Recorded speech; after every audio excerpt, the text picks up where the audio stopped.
અંકલેશ્વરના રામકુંડ ખાતે ગુરુ પૂર્ણિમાના પાવન અવસરે ગુરુવંદના સહિતના વિવિધ ધાર્મિક કાર્યક્રમોનું ભક્તિભાવપૂર્વક આયોજન કરવામાં આવ્યું.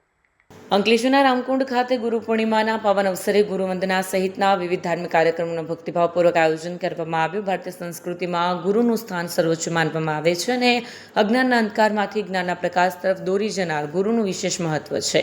ગુરુ પૂર્ણિમા નિમિત્તે અંકલેશ્વરમાં વિવિધ સ્થળોએ ઉજવણી કરવામાં આવી. રામકુંડ ખાતે યોજાયેલ કાર્યક્રમમાં મોટી સંખ્યામાં ભાવિક ભક્તો ઉપસ્થિત રહ્યા. આ પ્રસંગે ભક્તોએ પૂજ્ય ગંગાદાસ બાપુની ગુરુવંદના કરી તેમના આશીર્વાદ પ્રાપ્ત કર્યા હતા. સમગ્ર કાર્યક્રમ દરમિયાન ભક્તિમય વાતાવરણ સર્જાયું. જય સિયારામ.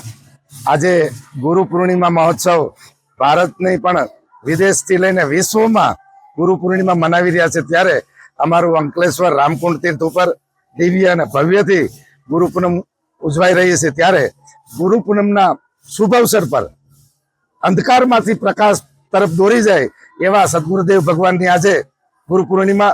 હું ગુરુ પૂર્ણિમાના દિવસે ખૂબ ખૂબ મારા હૃદયની શુભકામના પાઠવું છું. ભગવાન સૌને શક્તિ ભક્તિ પ્રદાન કરે એવી ભગવાનના ચરણોમાં અને સદગુરુદેવ ભગવાનના ચરણોમાં પ્રાર્થના. જય સિયારામ, જય ગુરુદેવ. વિડીયો જર્નાલિસ્ટ કરણસિંહ સાથે સત્યા ટીવી ન્યૂઝ અંકલેશ્વર.